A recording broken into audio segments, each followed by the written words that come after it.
welcome. We are so excited to be live today. Today, I wanted to do something a little different. I have seen just so much online about, people just being frustrated and not knowing what to do, not knowing where to start, not knowing where their struggles are. And so I wanted to bring my friend and mentor, Jennifer Abbs, on to interview her and see what she has to share and her story that can maybe inspire all of us to do a little more and to jump in a little bigger.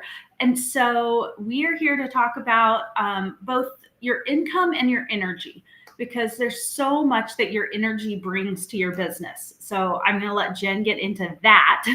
But so thank you for being here and joining us on the live. Thank you for the viewers that don't know you, share a little bit about your journey online and how you got started. Yeah. So, normal mom, right? Just got married, just bought a house, just had a baby. And I thought I was going to work my career forever. I was climbing the corporate ladder in retail. I was a store manager for CVS at the time. I wanted to be a district manager. Now, for that company and for several companies, I was always limited by not having a college degree. And it never made sense for me to learn shit I didn't care about to get a piece of paper for someone else to tell me how much money I was worth. I had some success in network marketing in my early 20s. I'd always been attracted to the idea that there's passive income and investments and unlimited income potential, but I didn't know anyone around me who was actually doing those things. And so when my daughter was born and they laid her head on my chest, I was like, yeah, I'm not leaving her 50 hours a week. Can I stay at home? And their dad said, if you can make 500 a month from home, then you can stay home. I just bought a brand new truck. So he's like, you take care of the truck and I'll take care of everything else. And so no skills. My Facebook account had 150 friends that I personally knew. There was no one that I didn't actually meet in my life. It was for staying connected with my friends and with my family. And so I was brought to an opportunity and I thought, well, I don't want to mix the two. I don't want my friends and family. I know I'm the crazy one. I don't want my friends and family to see me selling these things online. So I'm going to create a new account. And this account that you see with the 22,000 or 24,000 now followers is that brand new account that I was like, I don't want anyone to see what I'm doing. I'm going to start. So I had no audience. I had no influence at all. I didn't know anybody. The program that I was selling was about real estate investing and financial literacy. So the first thing that I did back then, we used oh gosh, it's a Craigslist.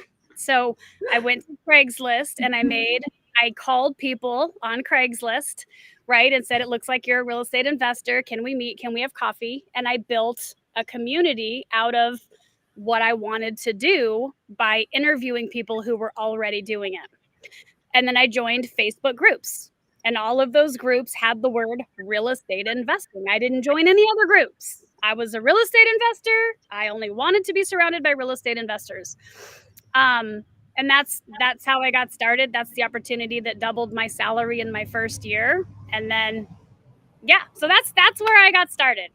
No skills, no audience, no nothing.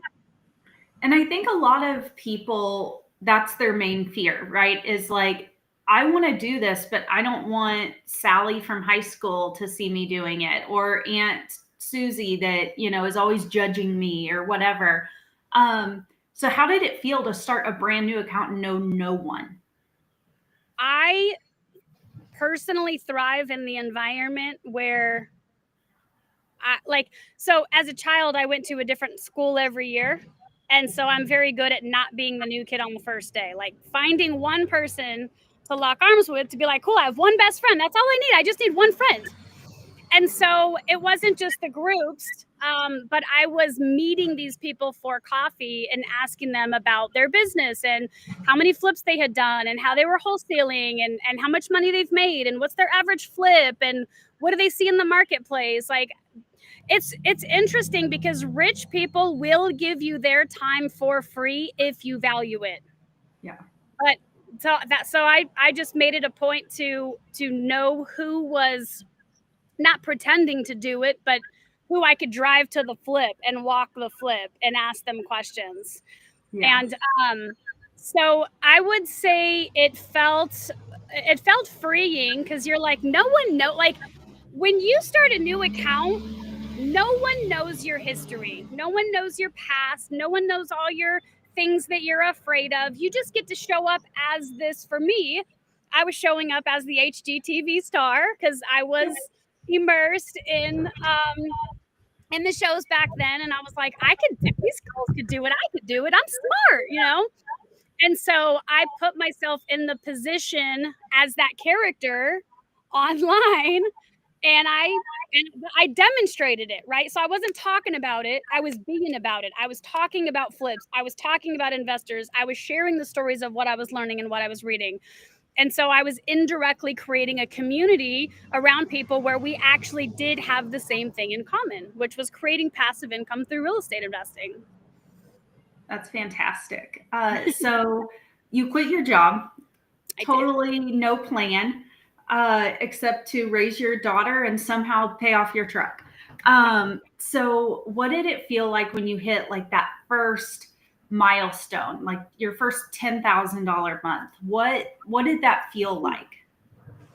Yeah. So let me back up because I see a lot of people trying one thing and then they're like, that didn't work. I'm done. So when I first got into this, I went to a seminar I was invited by the girls' father's grandmother. And 3 days later, we got enough information to be extremely dangerous. She had 4 rentals, so she had real estate experience.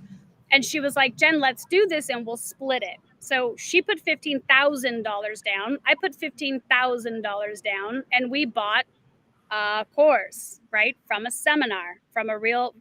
Now, what happens when you buy a course from a seminar that flies in on Thursday and flies out on Sunday and make about $1 million that weekend is once you get home, you don't know where to start. You don't have a starting point. If you want to coach, you got to drop another 10 grand.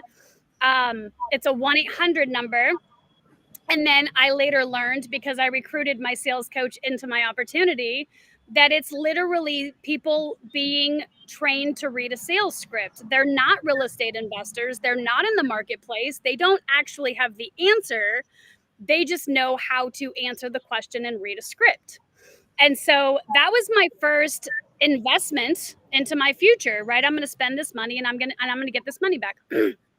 That was also my first lesson in the course is a part of it, but the community is really what you need, because you need realtors, you need hard money lenders, you need plumbers, you need contractors, you need all of these people. And going and buying the education is one thing. Applying the education is a whole separate investment. And they don't talk about that because they just want you to get you to spend your money by Sunday. Right. So I have all of this information. They get you to raise your credit lines on day one. I've got $85,000 overnight because I raised all my credit cards on that day so that I could afford this program. So now in my mind, I'm like, I got money for a flip, baby. Let's do this. Right. Yeah. So I went to the next event, which was like a local one, like a month later. And in between, I'm interviewing people I'm going to Facebook. I'm taking people to coffee. Like I created local community, right? I'm taking people to coffee and I'm like, how do you do this? How do you do this? How do you do this? Right. And so I go to this local event, and everyone in this event had paid the same $30,000. We're all students of the seminar. It's a little 2-day event. And this one guy's at the back of the class and he knows everything. He knows all the answers. Very respectful though, but just that guy that you are drawn to. You're like, if I partner with that guy, like I'm a shoe in, you know? So I did. I partnered with him. And then there was another guy that was from San Francisco.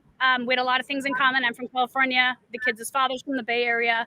And so the three of us exchanged phone numbers and collaborated. We were getting deals under contract after that weekend off the MLS. We were contacting realtors. Like you had a checklist to follow. You had to call realtors. You had to do all the MLS. You had to do all the research and stuff. So we were doing that. We had a house under contract, and I was to put up the money, and Rick was going to manage the whole thing, and Charlie was going to put in sweat equity. He didn't have any money to bring to the table, so he was going to come demo, help with the contracting, like do stuff like that. And then we all had certain splits. Right. Then we bought a second house together. So we got 2 flips. I'm doing it. I'm like, HGTV, baby. Yeah. Right. Yeah. It didn't work out that way. 6 months later, there's 2 pink slips on the front door of both the houses because I was paying Rick to pay the hard money lender, and the hard money lender wasn't getting paid. And the contractor was, so I didn't put it together because I was paying the contractor directly through PayPal. So in my mind, we were on track. And there's a lot of theories behind it. Obviously, I asked him what was going on. You know, I was part of a local community, so people were driving past the house to see the flip. And you know, one day my friend Ray calls me and he's like, Jen, you got a pink slip on your front door. And this is going to lead into what you resist persists. I was resisting losing my money. I was resisting 2 foreclosures. I was resisting going through a divorce. I thought if I hold it all together, it's going to work. Like I could do this all by myself, right? Biggest mistake I made. So I'll share that because that's how I flipped it to bring in 6 figures within 6 months, right? Because I had to flip that script. And so very fear-based, very ignorant, very afraid to confront authority figure, right? Like all those things where you're like, he's going to lose money too. And then you realize, oh, he doesn't have any skin in this game at all, actually. He did because he had the hard money lender loan in his LLC. So he did lose also. He ended up filing bankruptcy on the LLC. But I lost my money. I had a family member write me 2 checks totaling $50,000. Like I didn't just lose that, my reputation and my trust in myself and integrity, like all of that. And it felt overnight. I watched it. I invited it in because I was so fear-based of losing it all. I lost it all. It's the only thing I could do. There was no other way. Yeah. And so that was my first business, and said and done, right? My husband left. I have not 2 pennies to rub together. This person approaches me that I had been friends with for a few months, right? Everyone's watching Jen's fucking HGTV thing. And he says, I can teach you how to turn your story into $10,000 a month. And I was like, no, you can't. Like, no, you can't. And so he was asking me to join another real estate education that was $20,000. And I just kept telling him, like, even if I wanted to, even if I believed you, I don't have the money. I don't have the credit. No one's going to trust me and give me any money anymore. Like I lost it all. I lost it all. So one day I'm at Vegas. I lied. This is before my husband left because he's on this trip. So we're at Vegas. Hi. I think I'm looking for someone else. No, you're looking for me, but I'm on a call. But you're fine. This is work. So, so sorry. You're good. You're all set. Okay. I thought I talked to somebody else. You did. I took a shower and curled my hair. Amazing what a shower will do for you. You're where the garage door is open. Yep. I leave it open. Thank you. Real life here. We got a plumber in the house. When he saw me, my head was like this. I just got done with the walk. So he's like, I think I was talking to someone else. I'm like, I just cleaned up really good. Okay. A shower will do that for you. So we're at Vegas with some friends, and I'm learning manifesting, right? I was given this book called The Magic 28-Day Gratitude Challenge. Literally changed my life because it opened up my awareness. It opened up my reality to show me everything I was focusing on is why I lost it. My fear was so intense on losing and disappointing everyone that was the train track I was on, was fear and disappointment. So I'm reading this book diligently. I'm listening to manifesting stuff. And I'm in my mind, because I'm a gambler and I do win often. Nothing crazy. $1,000, $2,500 twice in one night was my, like, if I took $5,000 home one night here locally, but I win often, right? So I'm always in that energy of winning. And so I'm literally like, oh, we're in Vegas. Like, God's going to give me the perfect machine. I'm going to win money. I'm going to be able to buy into this program and I'm going to get out of debt, right? Like, life's going to work out for me after all. So I'm sitting there and I'm mad. Everyone's asleep. My kids, they're 2 years old, 1 and 2. Like, everyone's asleep, right? I'm manifesting. And I get a call, and it's Kevin, my mentor in the real estate thing. And he goes, I found you the money. And I was like, what? And he's like, I found you the money. You are getting started. And I was like, all right, well, I just manifested $10,000 because that's how much the person gave me. So what happens when you surround yourself with people who see investment opportunities? This woman had money sitting in a bank, about $250,000 sitting in a bank that she was saving for a real estate transaction. Kevin positioned her to say, hey, I'm going to pay you interest on your money. I'm going to show her exactly how to do this. So your money's safe. She's going to tie it to a promissory note. I was tied to equity, tied to an asset. Can you give her the $10,000 and she'll pay you back in interest? So I paid her interest payments. Never met this woman ever. I think she had seen me, but I didn't know who she was. I met her at a Subway. Signed a promissory note, found a business partner, so I didn't have to borrow the whole 20. That was too big for me. It was too scary. Found a business partner. She borrowed 10. I borrowed 10. My first sale was in 30 days because I went after Charlie. So Charlie, the third business partner in the foreclosures, also he didn't lose any money because he was putting in sweat equity. But when those two transactions ended in foreclosure, his opportunity and hope to quit his job. He's got a wife. He had 2 girls. And I called him and I was like, I got something. What we didn't get out of the seminar, we're going to get here out of a local community. Yeah. And I didn't do any closing. I learned how to put 2 people together and shut my mouth. So I introduced Charlie into Kevin and I introduced Kevin to Charlie. I shared their stories to each other and edified them. And then I heard how Kevin led Charlie to make the decision to purchase Renatus, which was $20,000, which was my first sale in 30 days. And I targeted it. I was like, I know exactly who needs it. And I don't want to say I convinced him in a bad way. Charlie stayed in Renatus. We remained friends all until COVID, and I didn't see anybody anymore. But where a lot of people would have said, oh my God, this is devastating. They better go get a job. I could have. And for me, that would have been the easy way. The easy way out would have been to go back to work. Yeah. But I chose to, that didn't work. So let's go do it how it does work. And I started sharing on Facebook, not the story of poor me, pitiful me, but the story of if I can overcome this, what can you overcome too? Yeah. And how do we flip what you're looking at and the energy on what you're focused on? Excuse me. And so I think a lot of people, these are big numbers, right? That you were able to invest, you were able to find people to partner with you, you were able to raise your credit line, right? Like not everyone's in that situation. So, talk about, what people listening to this and hearing this, going, you're up to $100,000 at this point. Like, I can't do that. What can they learn from this experience? So the first thing is people don't understand how big 8 billion people are. Yeah. We think we live in a small world. What I can tell you is I sat in a seminar. I was a seminar junkie all through 2016 and 2017. And every single room was full of people just like me. We had money in our 401ks. We had great credit scores. We had careers. So when people say, well, not everybody's like that, not everybody's my person. Mm-hmm. I work with people who are financially savvy. And even if they're not today, right? I love spending money. I get myself into debt all the time and then I go pay it off and then I go right back into it. Like that's a cycle I've always been in for sure.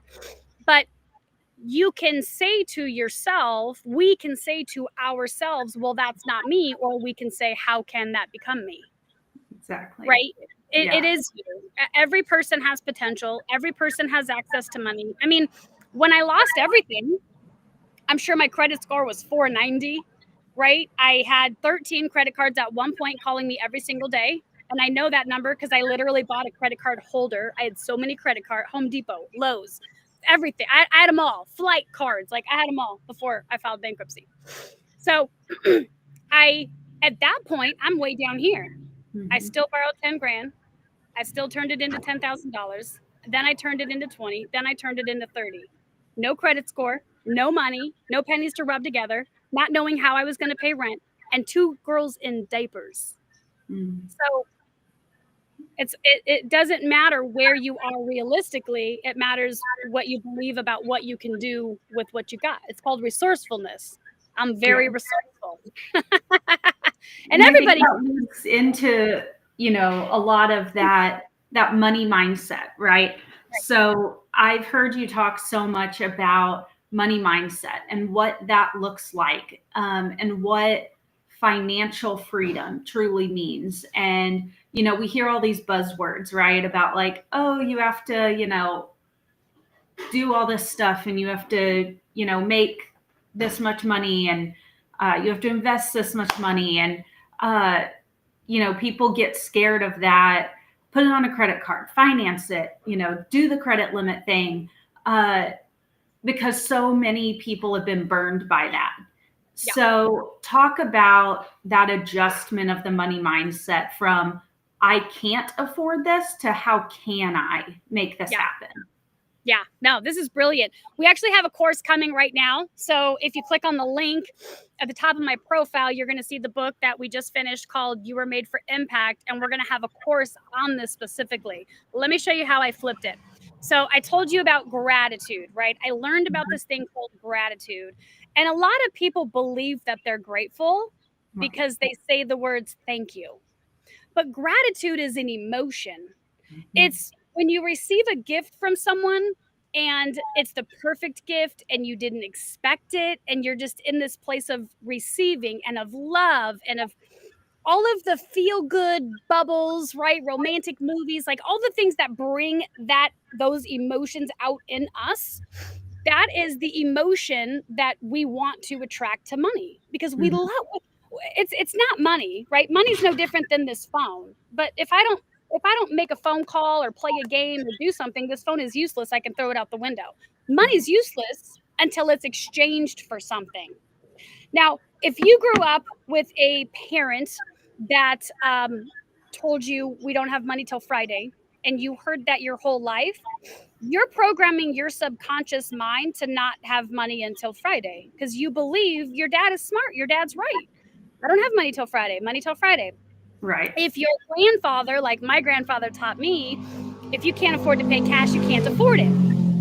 That was a good idea, except when you're investing, because you borrow other people's money to invest. So right?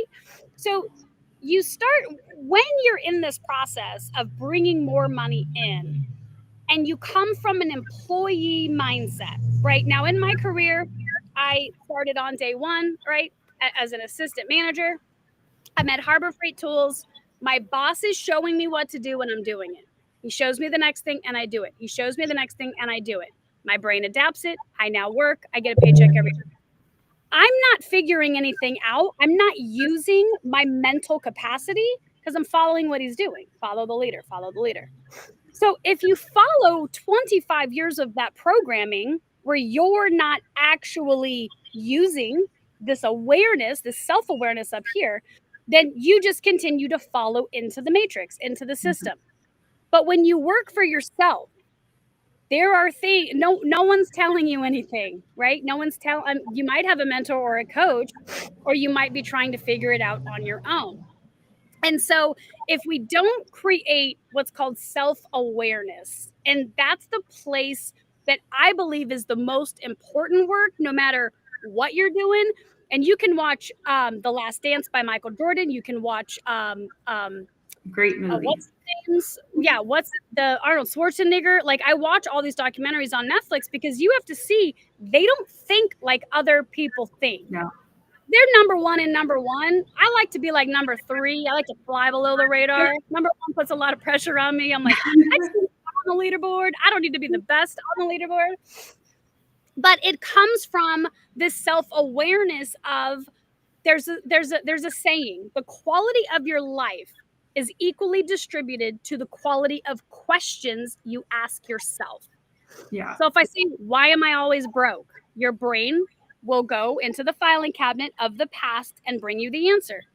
If you say, why am I so addicted to alcohol? Your brain will go, like, we ask ourselves limiting questions, Mhm. and then we command ourselves. The second we say, I can't, our brain shuts down. I Yeah. can't. It's not looking for information because you just said I can't. So when someone says I can't do this or I can't do that, I know that they're don't talk to them. It's shut down, right? It's shut down. There's no awareness. So when it comes to money, people have these beliefs about money, and there's this emotional attachment to money. Let me give you an example. I grew up where on Fridays was payday, so we got to buy Little Caesars pizza. Now, my parents spent money, which gave me an emotional attachment to the outcome of pizza on Friday. Mhm. But I knew we couldn't get pizza on Tuesday. I knew we couldn't get pizza on Thursday. I knew not to ask for money during the week because it's not here till Friday. So as a child, I am attaching emotional outcomes to what my parents and how they're responding to their money beliefs. Right. And then you might go to grandmas and grandpas. And then you might go, like, I always thought my aunt and uncle were rich. They had 3 cars in the driveway. My cousin got to go to college. She was a cheerleader. Like, I did cheerleading, and my grandparents paid for my cheerleading because we couldn't Mhm. afford it. But my grandparents always helped us out.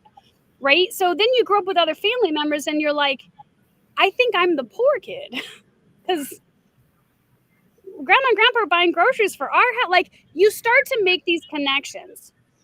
And as a young girl, without the tools of emotional intelligence and programming, and right, your parents don't know this stuff, so they're not invested in this stuff, then you create these emotional and financial attachments.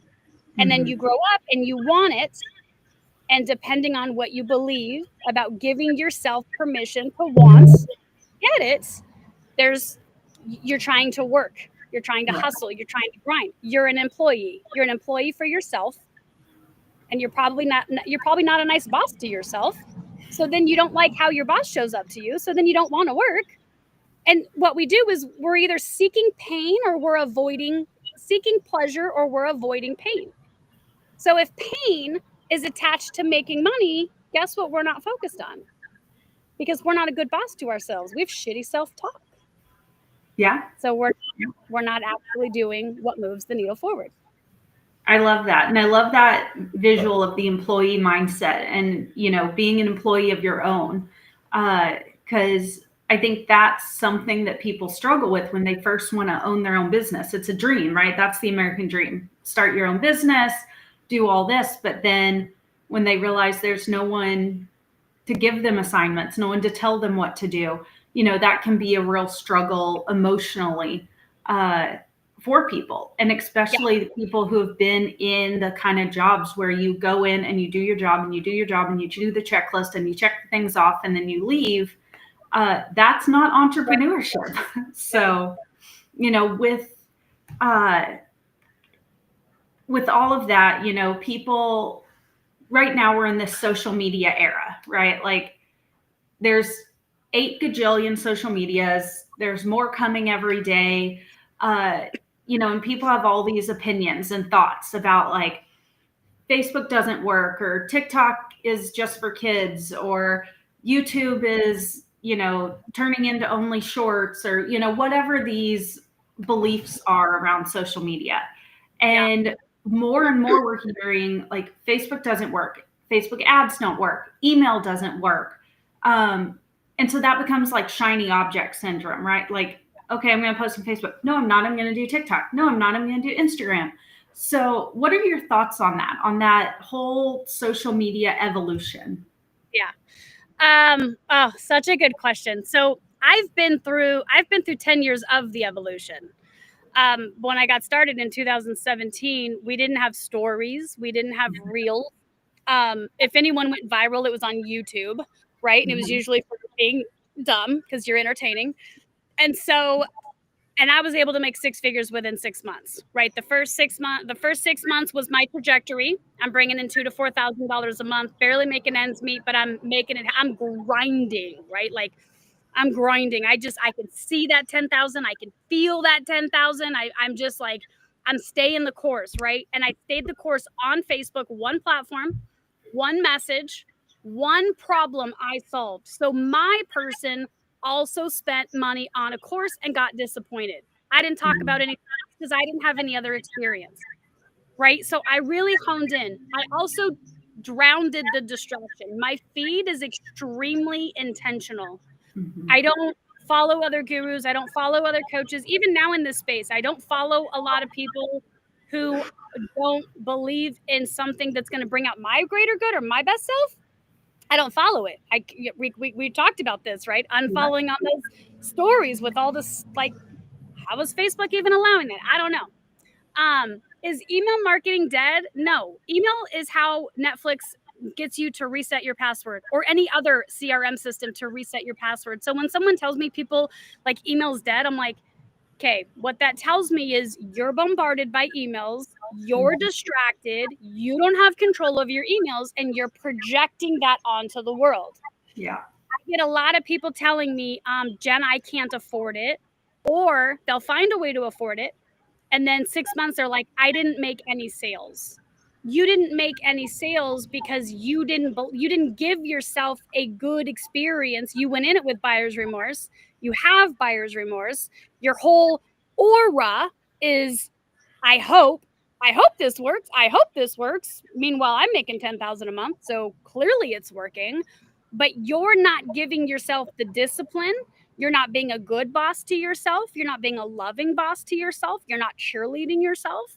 You don't have that internal discipline. So you're telling yourself that doesn't work. People think network marketing doesn't work. I've been in about 6 companies. Every one of them worked for me, right? So it works. But the truth is, and this one's going to sting, is most people don't take personal responsibility for their part in it not working. I'm going to give you an example. I talked to you about Rick. 6 figures gone, right? He shows up at a meeting with a gun on his hip because, Arizona's a right to bear arms state. Mind you, Rick is like 6.5 feet tall, big African-American man. Like, you can't not see him, and you're not going to go up to this guy. Like, he's intimidating. Now he's got a gun on his hip, right? Coming to our meeting. So people are looking to me because this is the first time I'd seen him since 2 foreclosures later. Yeah. So who am I going to be in front of an audience, right? I believed him still. He said he was working with the hard money lender, that we had a loan.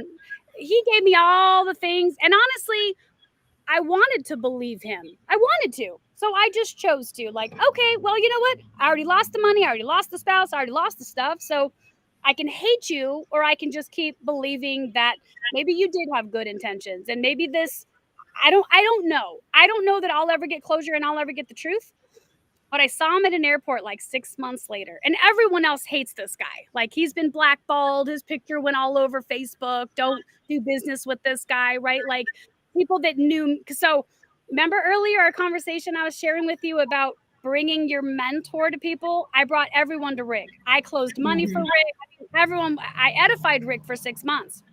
So they were all like, oh, Jen was who we should have contacted. Right. Didn't know what I didn't know. So I was sitting on the conveyor belt thing, waiting for it to start. My bags are coming off, and I look up, and there's Rick. And there's no way he did not see me. And I immediately got that pit in my stomach feeling where you're like, oh, right?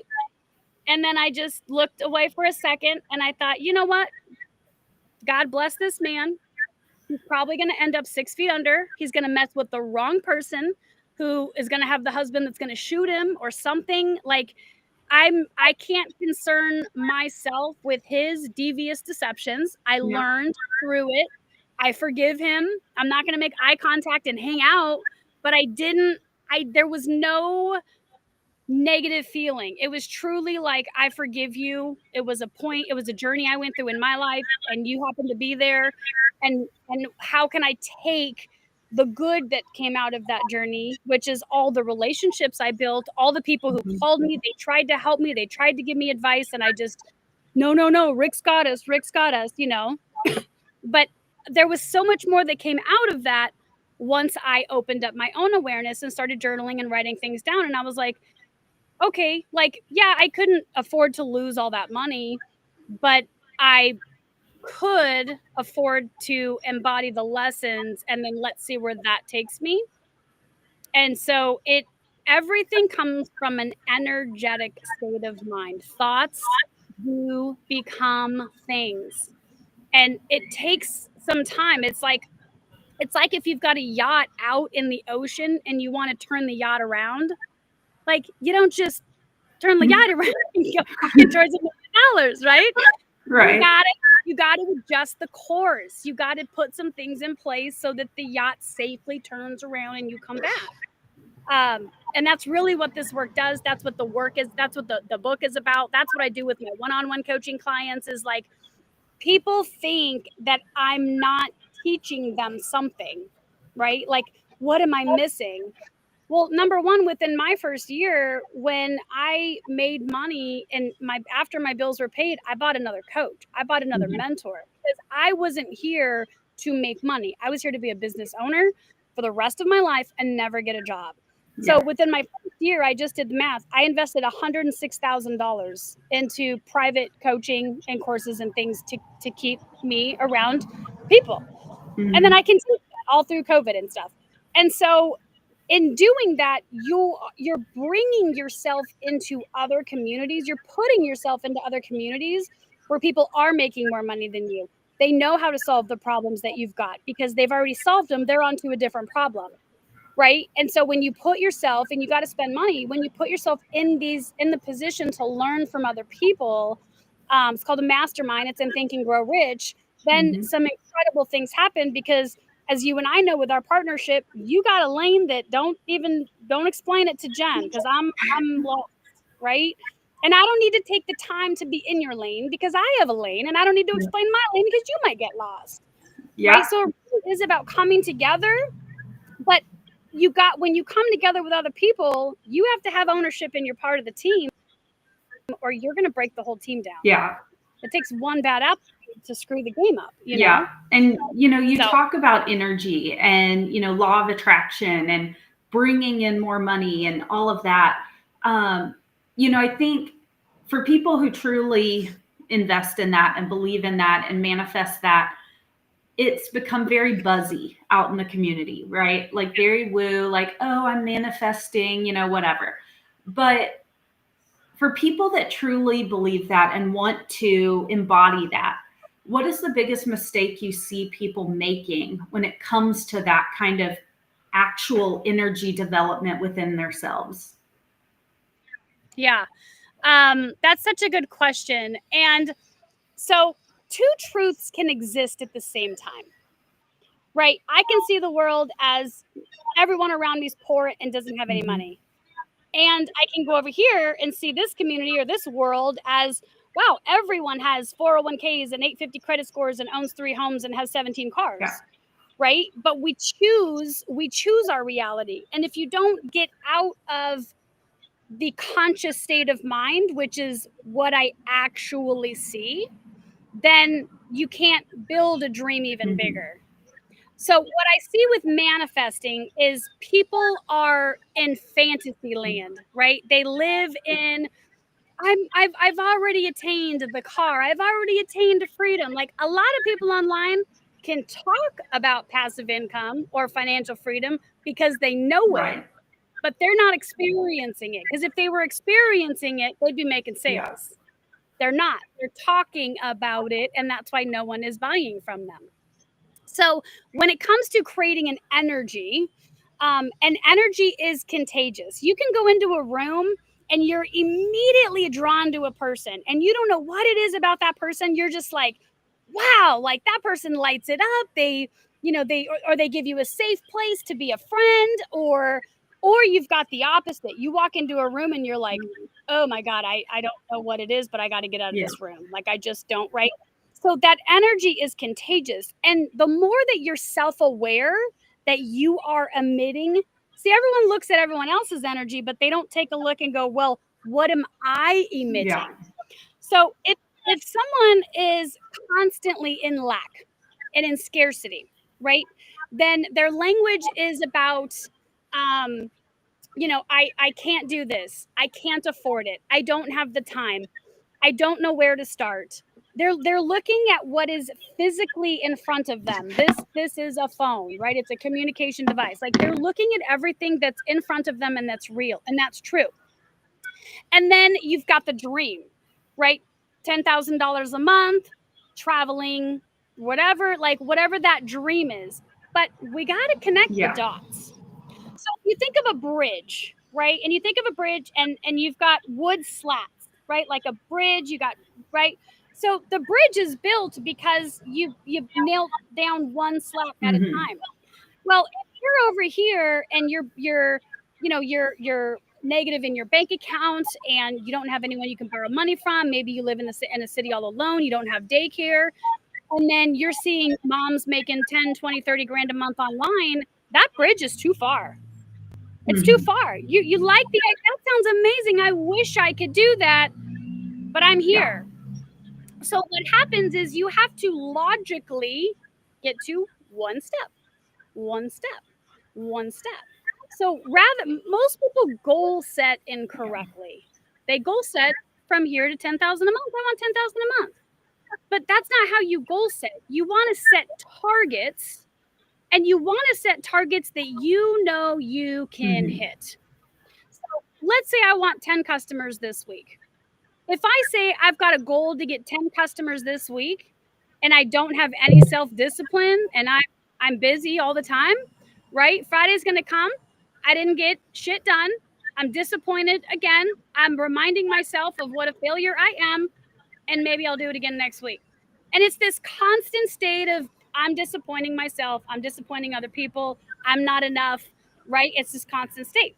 Now, if you set micro targets, right? So if you're at the bridge, you're at the beginning of the bridge, you're negative in your bank account. You got the end of the bridge is $10,000 a month, and you set a micro target of I'm going to get started, and I'm going to watch the how-to video, and then I'm going to call Jen. I'm going to call Lauren, and then the next step is you're just going to do this one thing, and then the next step, and then the next step, and then the other thing is don't rely on other people to fucking cheerlead you. Right. Like if you need to be cheerleaded to get your ass out of bed, don't be a business owner, because we don't do it for the recognition. We do it so we can put food on our table. Like I don't need no one to clap for me, right? I'm doing this because I want to do it.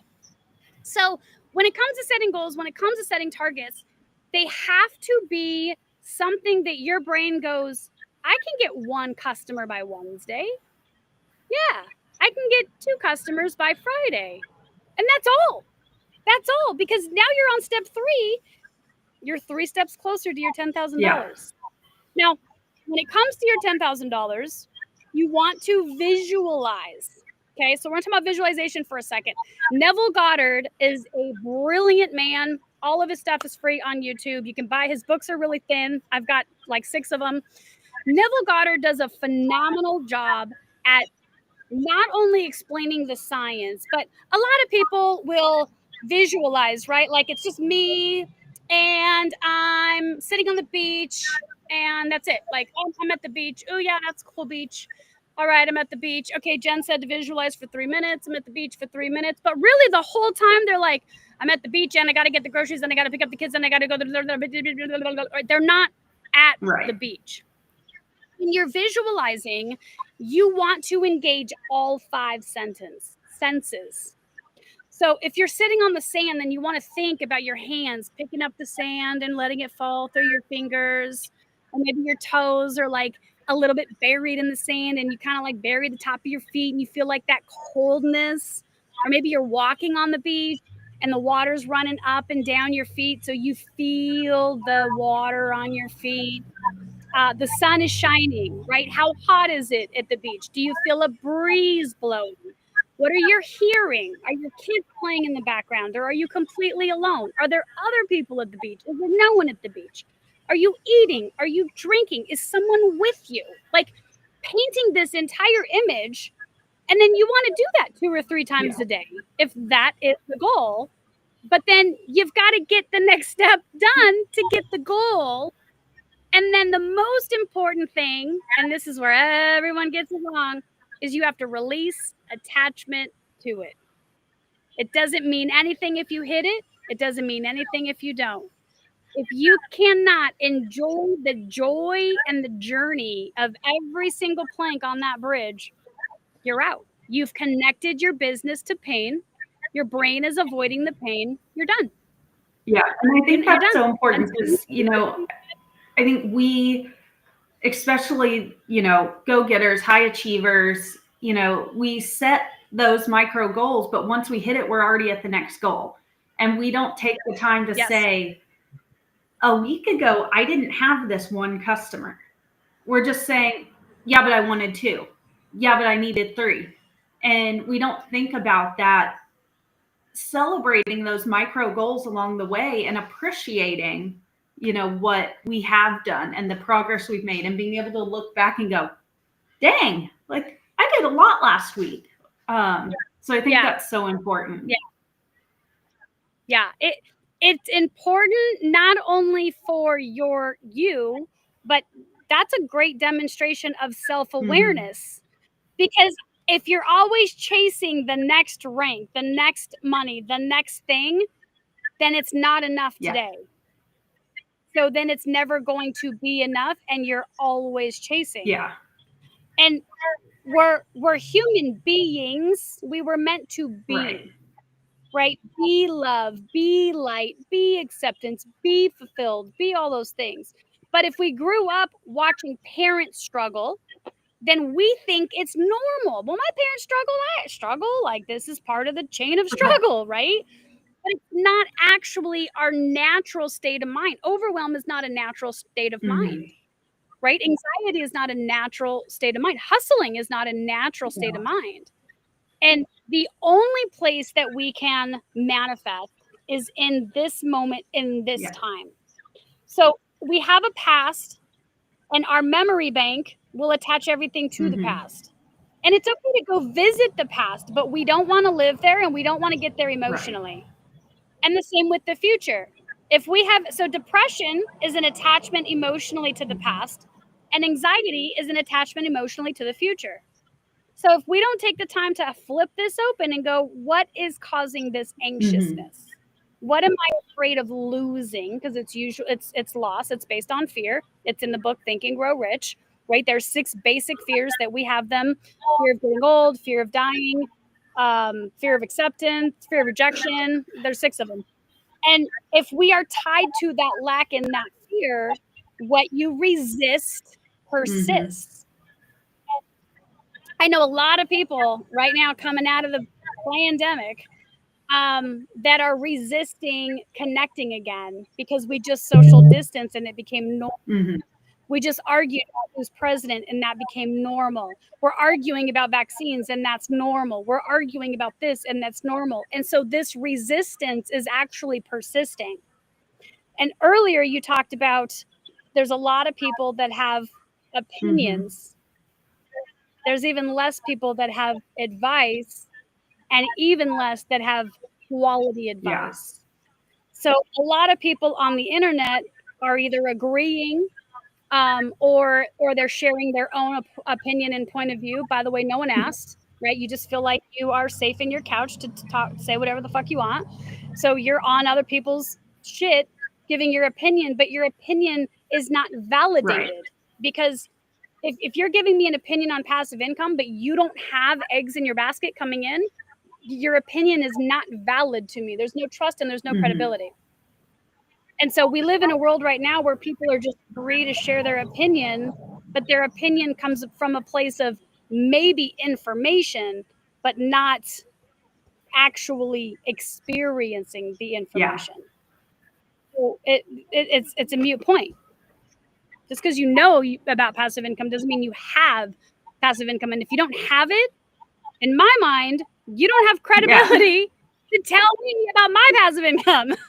Such a good point, because I think, we see, especially in this digital space, that people are like, I'm going to start a digital business, so I'm going to coach people on how to have a digital business, who have never had or been successful at a digital business, especially in the world of AI, where people feel like they can just regurgitate through ChatGPT.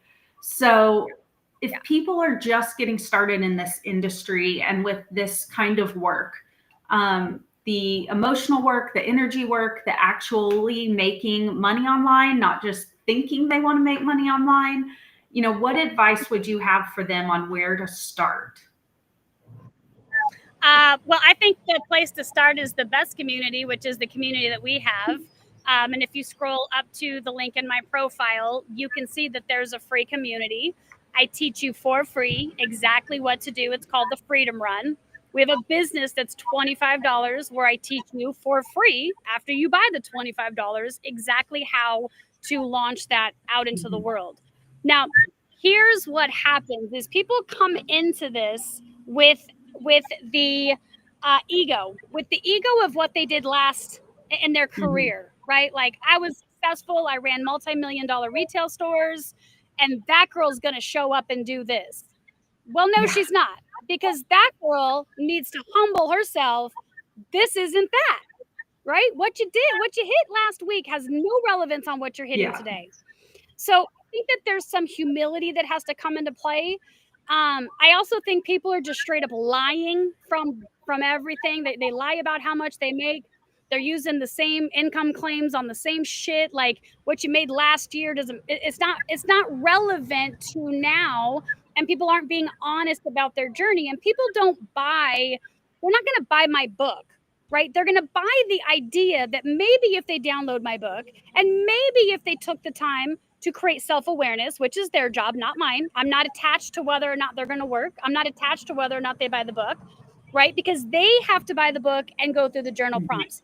They have to put pen to paper, because your subconscious mind is going to stick that way when you are more senses, right? Can you type it? Yeah, but it's not going to stick like putting a pen to paper. There's an energetic transfer when you write down.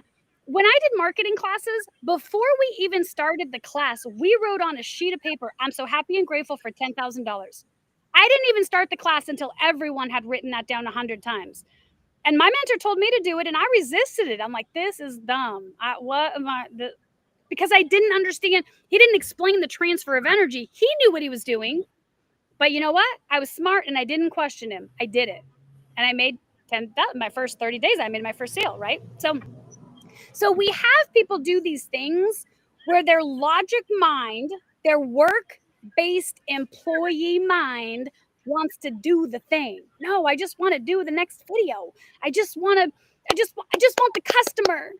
Well, are you deserving of a customer? Because when a customer comes in, that customer could potentially come in forever. You could be doing life with that customer. Are you prepared to spend time with that customer? Are you prepared to get on the phone with them and help them walk through a challenge? Because if you're not, just go do something else. Don't put yourself in a position to share something that you don't believe in, right? Don't have credibility in. My son is adorable. He's got my sandals on right now. My 3 kids are all, I gotta show you just really quick, because this is freedom, right? Like, they're just all playing right here. Climate. Awesome. Austin's got my shoes on. So in starting this work, it's really, and this is what helped me, because it wasn't, I did the activities every week. I created two events I created on Facebook. I went live every day with the gratitude challenge. I sent my DMs. Like, I did all of the marketing strategies, but I also took an hour a day throughout the day, right? 10 minutes, I'd write my gratitudes in the morning. 10 minutes, I'd write my gratitudes at night. My car literally became an education on wheels. For 2 years, I didn't listen to music. Everything was Tony Robbins, or God bless the late, great Bob Proctor, who just passed away. I was watching a podcast. Like everything was feeding this new version of who I was becoming. It wasn't like I've got this side gig and I'm just going to do it 2 hours a day and that's it, because I had to become a whole new Right. person to make 10,000 a month, 20,000 a month, 30,000 a month. Like old Jen didn't believe she could Right. do that. So I had to feed myself and feed the education. And that's what we do inside of our community, and it's free. I mean, you're getting everything I know, everything I have. Yeah, there's some other things that cost $17, $27. I wouldn't say anything that we sell is expensive. I mean, not again, as a seminar junkie, I spent a lot of money. I believe that the information is transformational. And what I've come to learn, there's a saying in business, when your heart is in it, your wallet's in it. So people will pay for transformation to get it quicker. But that's not everybody, because people won't do what they want. They do what they need to do. So I'll give you an example. I have a mentor that's a billionaire, and he was in the Brotherhood, a secret society. And so one of the techniques that the Brotherhood does is they will take your head and they will dunk it in water and drown you. And you'll get a little bit of water. You'll come up, right? Now you trust your brothers, so you know that everything's for the greater good. But you're also going, what the fuck did you just, I could have just died. Point of view Right. matters. So because Kevin had trust in the brothers, and it was his mentor that was teaching him, he said, when you want money, like you just needed your breath, you will make it happen. And not a moment before. Yeah. And most people don't do it until they need it. And then they're normally calling me and they're like, Jen, I lost my job. This has to work. Don't work like that. It can, and it might, but you're the one that's got to have the work ethic. You're the one that has to have full responsibility over you and your decisions and your choices, because the course that didn't work wasn't the course's fault. You didn't allow the course to experience. People buy courses and don't log in, and then they're like, that course didn't work. But you didn't. Did the course not work? Yeah. You watch 3 or 4 or 5 modules. Like in high school, that would be called a dropout. Right. So you don't show back up to school, you're a dropout. So let's just be real, be honest, no shame, right? Be honest with yourself, because no one else cares. Like the other thing is, people think that people think about them more than they are thought about.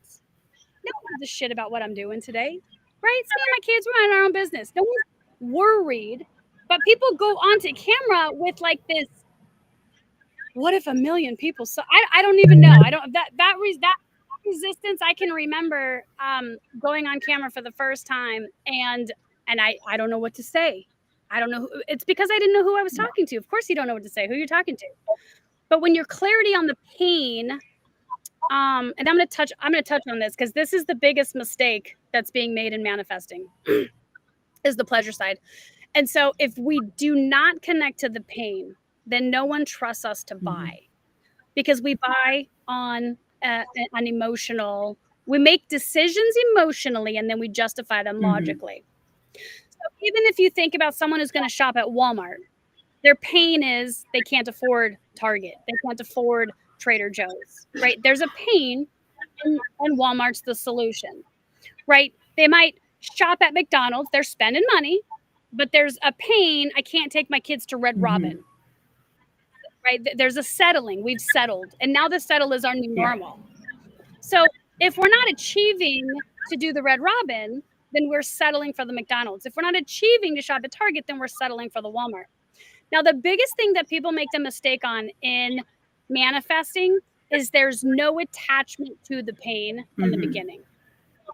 So for me, when I got started, that pain was the idea of leaving my home and not being able to nurse.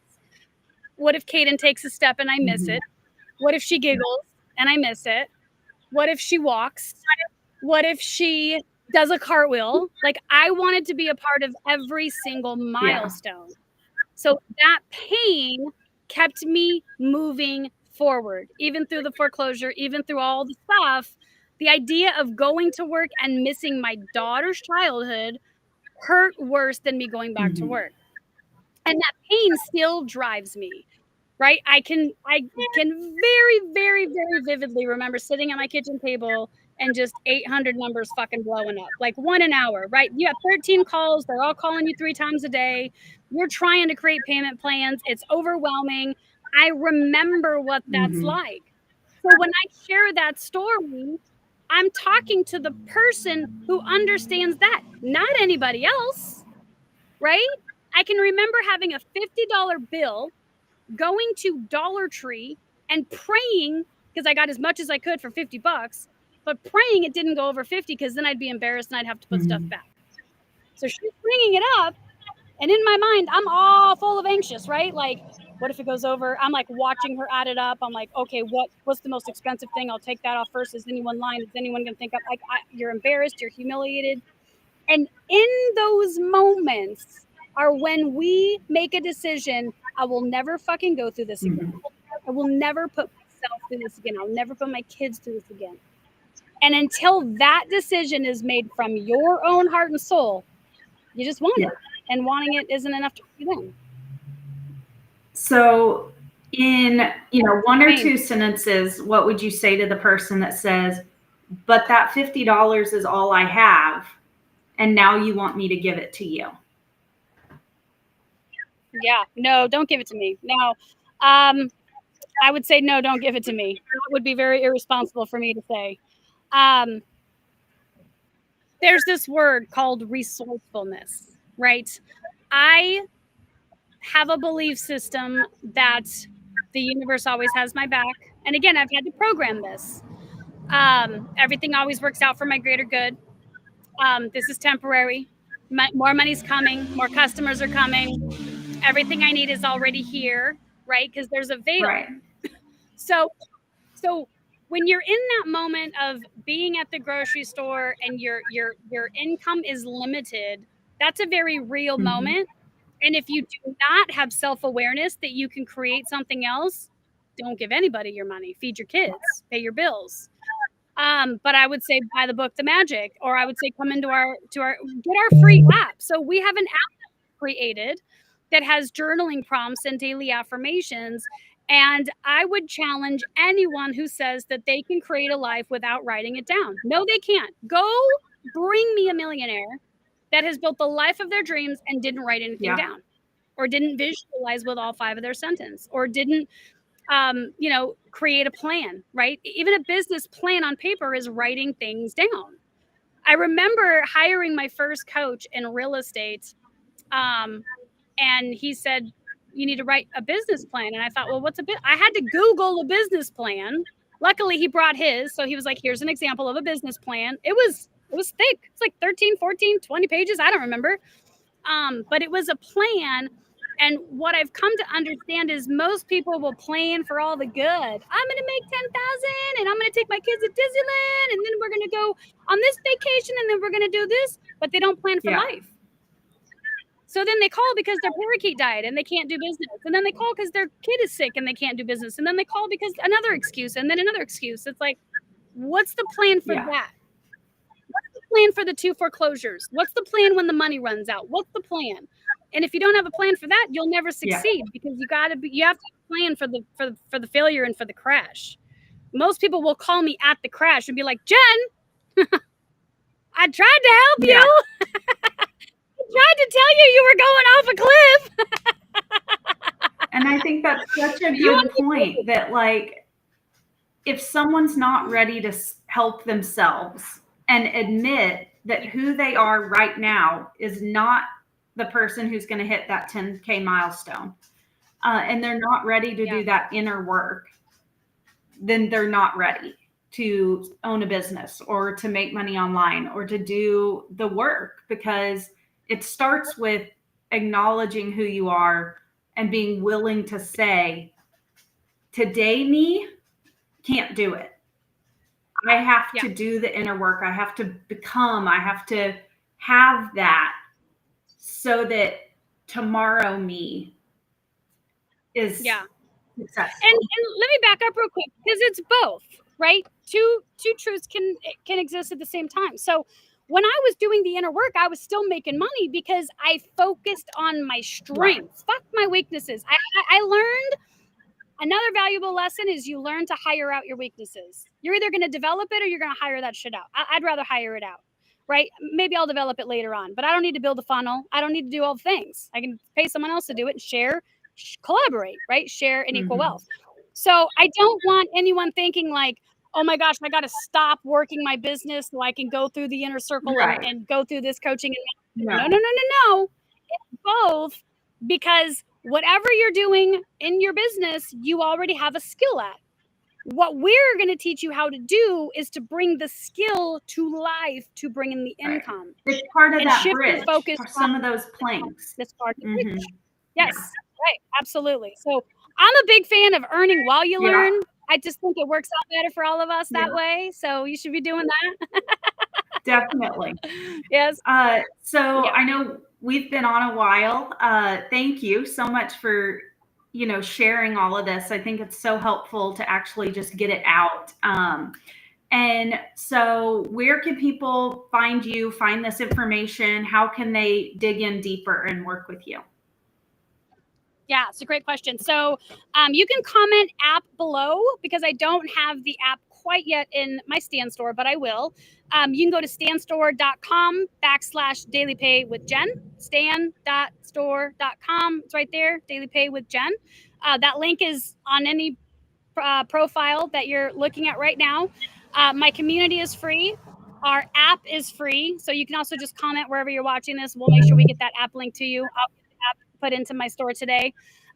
We have a community where we teach you how to make money and how to release all of these things. We're in the middle of rebranding it right now. It's called Social Domination, but we're going to change the wording on that.